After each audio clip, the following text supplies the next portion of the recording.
Okay, Vape World, what we have here is the Hellraiser box.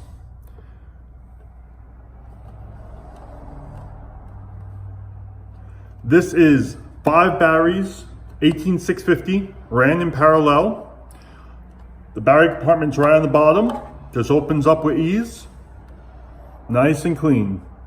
I installed a wrap to hold everything in place just in case prevent shifting. You also have the black ribbon just to keep everything nice so you could take them out with ease. Okay. Cover goes right back on. This has a single button. Hold the button obviously, push in, and it fires.